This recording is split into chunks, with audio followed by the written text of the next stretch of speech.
Master से अते के दुलार प्यार छोड़ तो हम छबे काल छी हमर अपन का नेट के जे पीपी खोल दै छिए त सबके सुना पड़े छे।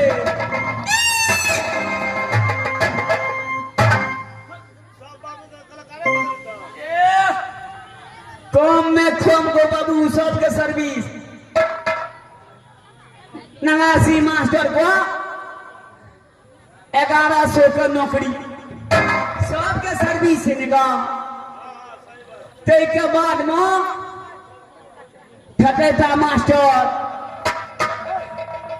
गोबा कोना छे त बाबू पिटिया छे सेना ओकरो जे छे 1500 के नौकरी आ हम तो छबे चाची है सब छोटे वाला करबै की मास्टर कोनो धारणी त पास चला पड़े छै न आ चलिया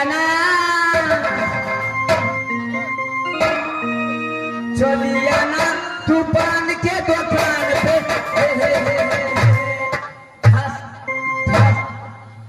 साढ़े 3 बजे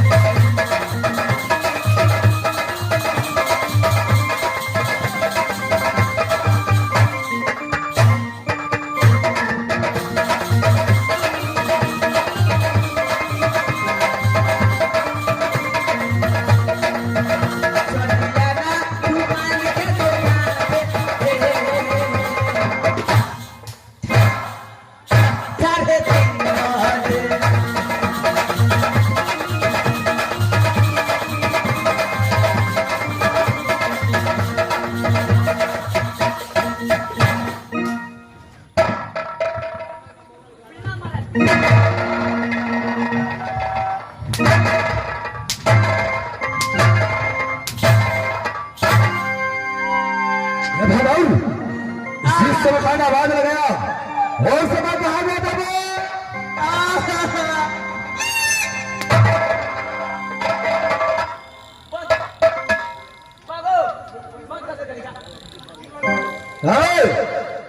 जुलूम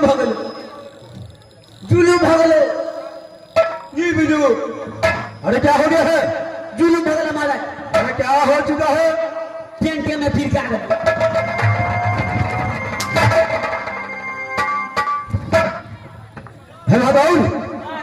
जरा साइड में खड़ा हो जाओ।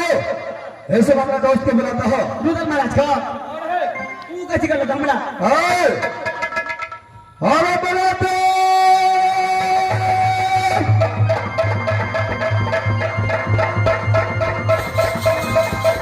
दोस्त बोल ऐसे मोटा ना रहा है ना नहीं दोस्त ऐसे मोटा ना रहा है जब आया है चलो बात तो बातें बढ़ाते जा रहा है। अच्छा सर अपना हिसाब से समझाओ। कौन है दोस्त?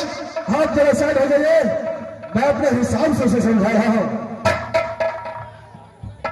बहादुर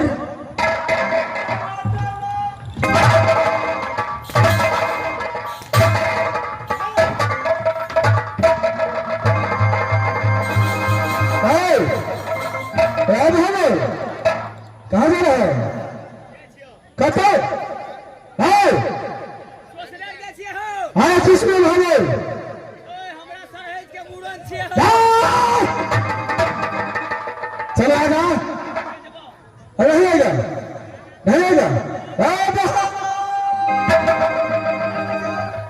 अब से नहीं अब तब ने खबर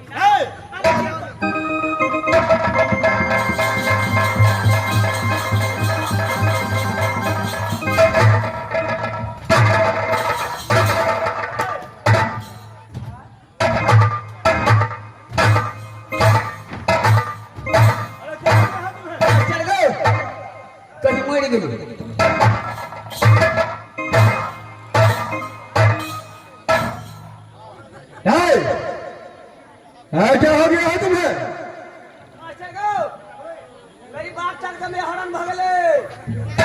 अच्छा चलो मैं तुम्हें दबा देता।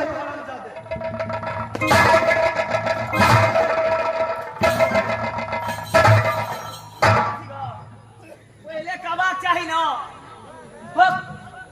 बड़ नीक लगे छना मुर्गी वाला सब दांत खिसे के हिचिला कनी टपिया कनी ओना में छना पड़ी चौदी से भागल सबसे पहले बताओ राज बाबा का क्या समाचार है भागल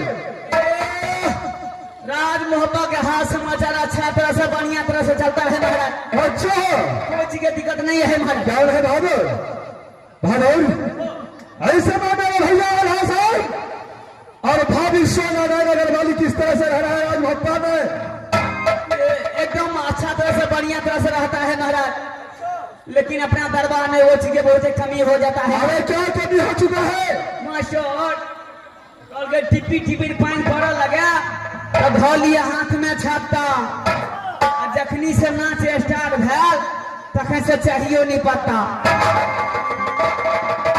भागल 5-10 मिनट का टाइम दे चाहे तुम्हें मिल जाएगा भागल मेरा बेटा नरेंद्र सिंह मधुर कॉलेज में किस तरह से पढ़ाई करता है एकदम बढ़िया तरह से अच्छा तरह से पढ़ाई करता क्या है कॉलेज से नरेंद्रजीत का तुम्हारे पास कॉल आता है या नहीं एकदम बढ़िया तरह से बढ़िया बढ़िया मैसेज आवे छे महाराज बढ़िया नीक तरह से पढ़े छे महाराज कोई चीज के दिक्कत नहीं छे महाराज अच्छा है देखो ना दोनों दोस्त मिलकर के यहाँ से शिक्षा के फलका पे जा रहा हूँ जी महाराज तुम भक्ता के अंदर में खड़े ड्यूटी बचाओ अगर कोई भी दिक्कत होगा भक्तों को तो फौरन शिक्षा के फलका भी आना है एकदम सिद्धार्थ फलका में एकदम कोई चीज की दिक्कत होगा पहुंच जाएंगे बाहर आप गिफ्ट की वजह दे महाराज क्या नहीं वो ते नहीं मारा महाराज अरे किसने सिया के लेके जब पूछ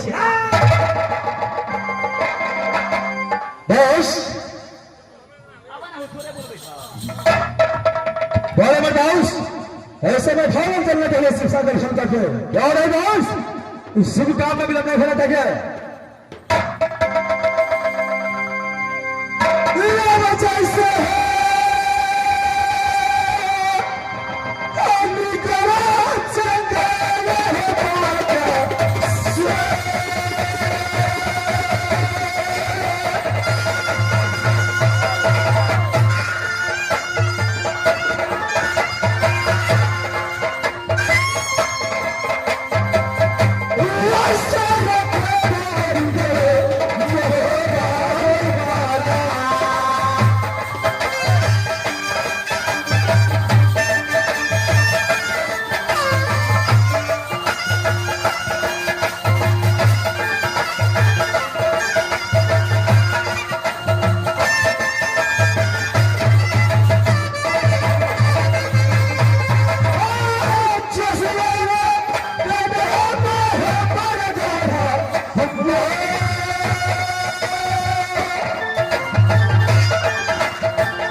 आज नैनागढ़ में पढ़ती है। मैं बेटी कहलाती हूँ राजा श्याम देव सिंह के मुझसे बड़े भाई की नाम सुआ इंद्रमणि सिंह कहलाते हैं और छोटे भाई के नाम लहरा जहरा सिंह कहलाते हैं। मेरी माँ ने बहुत लाख प्यार से छठी की रात में रखी है शक्ति सौरभ। लेकिन इस वक्त जो मैं बातें करती हूँ अपनी नैहर से नहीं अपनी सासुर से। जब तक सासुर के परिचय नहीं बताऊंगी तो दुनिया वाले कैसे जानेंगे कि शक्ति सोना की सासुर कहाँ पर है। इस वक्त अपने ससुर के परिचय कह के मैं सुनाती हूँ। आप दीदी सब ये सुन लिए सोना के मीठी बोल, सुंदर ससुर पा गए मुँह पागे।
पर